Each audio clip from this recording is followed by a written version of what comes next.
YouTube says 88.5 of you guys are not subscribed. And before the video, I just want to say, everyone, please subscribe. We're on the road to 200 subs by the end of February. And if we can get this number to say 50%, that would be awesome, guys. On to the video.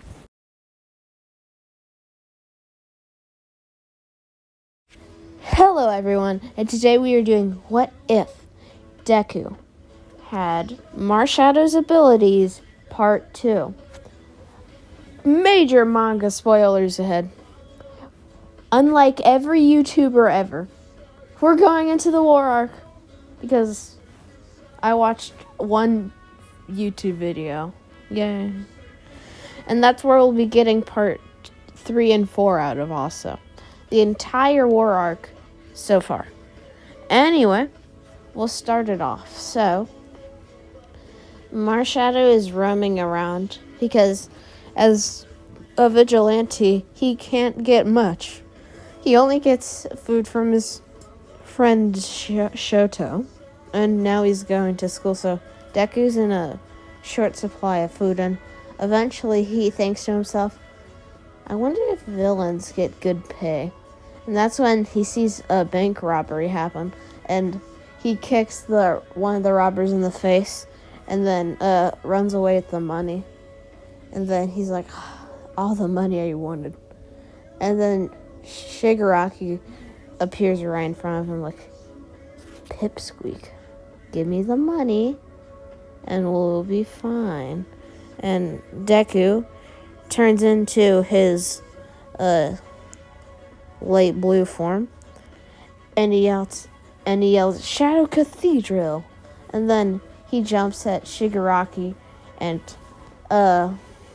he goes into his shadow, and he's controlling Shigaraki now. And Shigaraki, who can only watch in his head like, what is happening? What are you doing with my body? And then Deku just makes him walk away, and eventually he has him trip into a river, and that's when Deku exits out of Shigaraki's body, and Deku takes the giant bag of cash and walks away. And eventually Shigaraki catches him like, you will pay for that. And then Deku's like, I could just do the same exact thing, right? And Shigaraki's like, I have a proposition for you, kid. And Deku's like, I'm not a kid. And Shigaraki is like, what age are you? And then Deku's like, 18.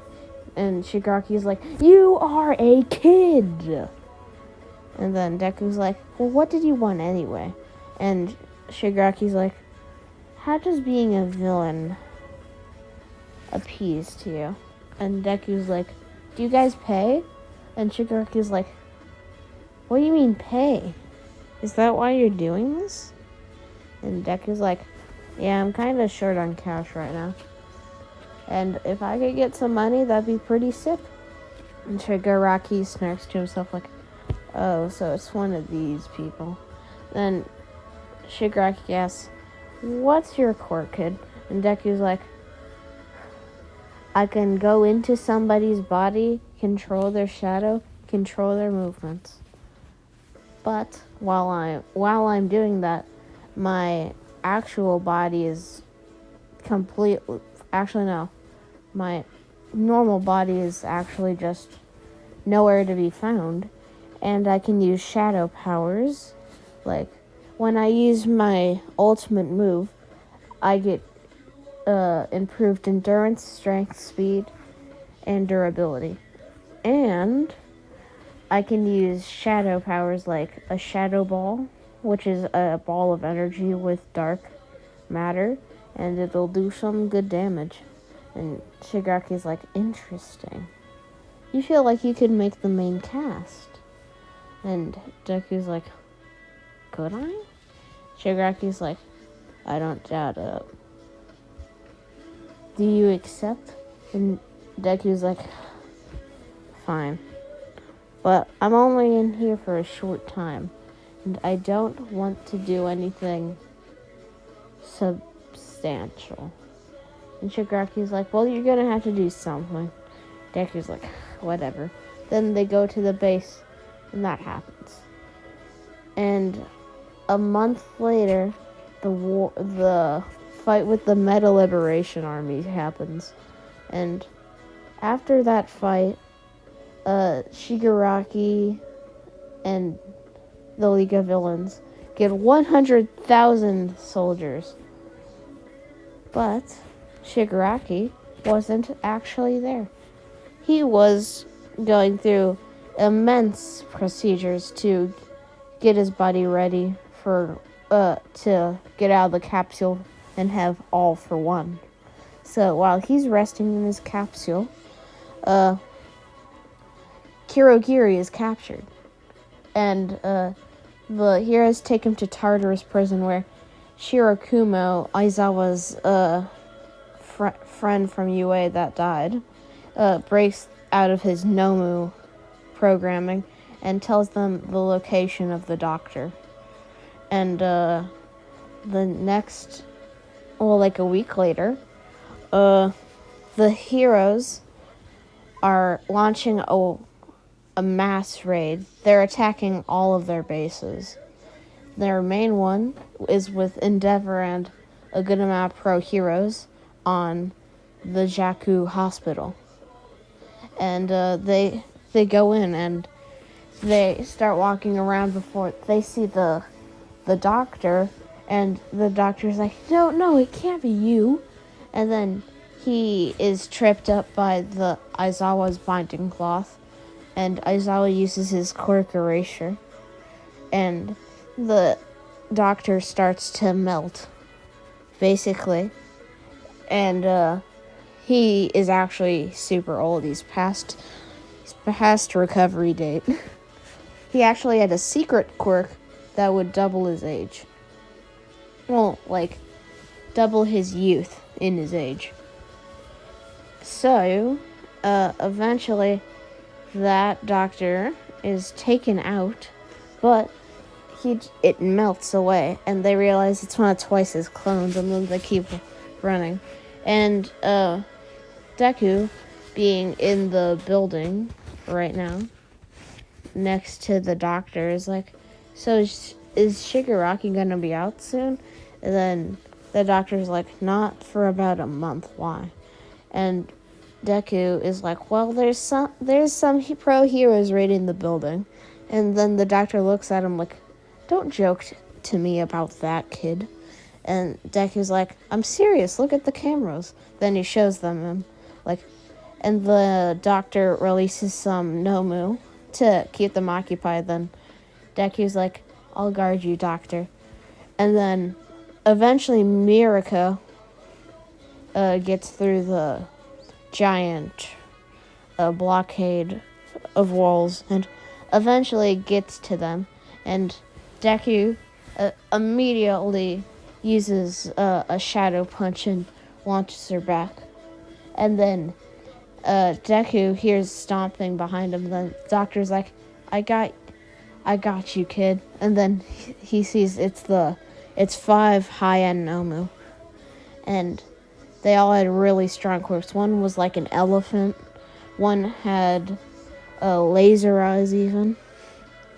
And they were all really strong. And the one with laser eyes was called Robot. So, Mirako goes over to attack Izuku again when the 5 high-end Nomu start attacking her. And the elephant one goes to attack the number 6 pro hero. And I need to search up his name. Be right back, guys.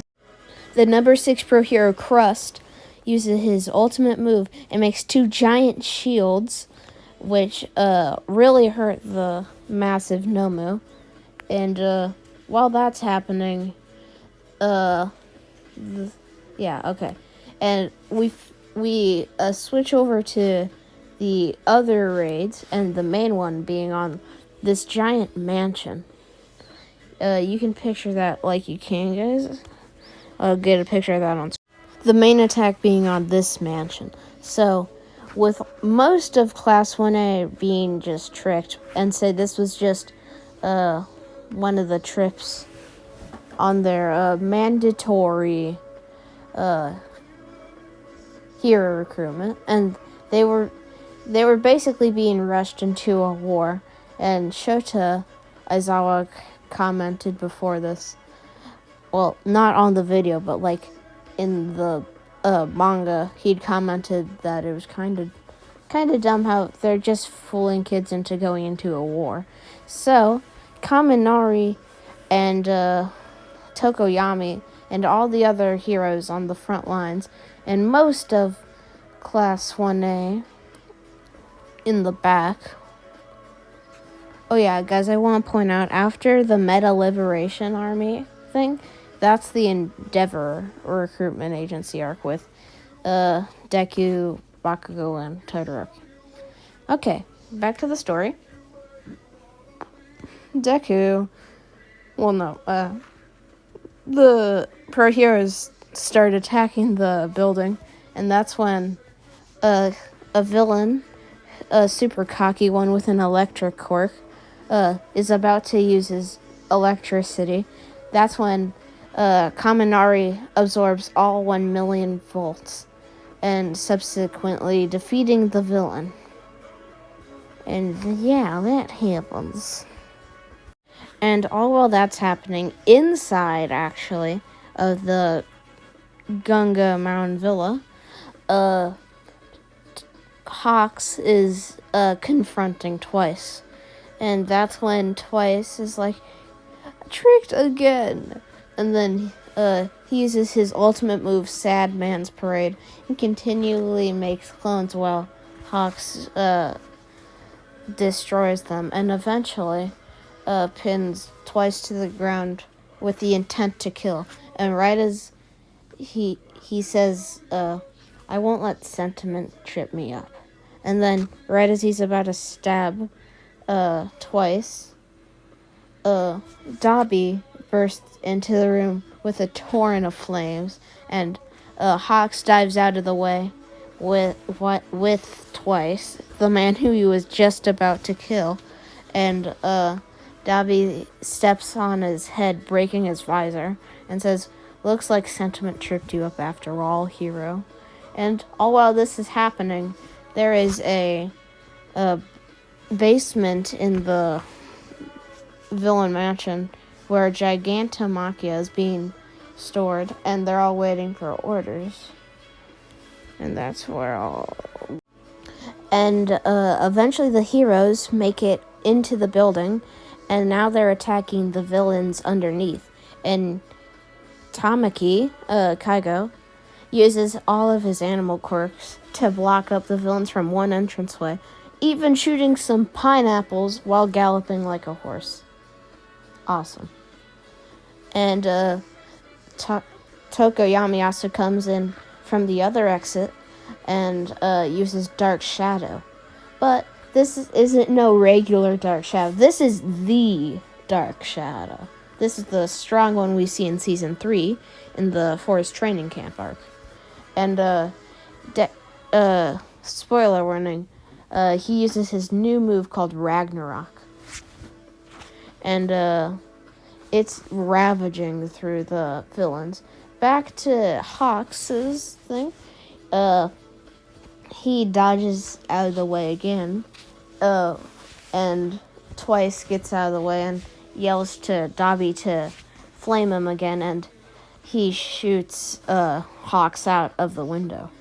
And all while this is happening, Gigantomachia is just waiting down there in the basement for Shigaraki's orders, which he's probably a Nomu then.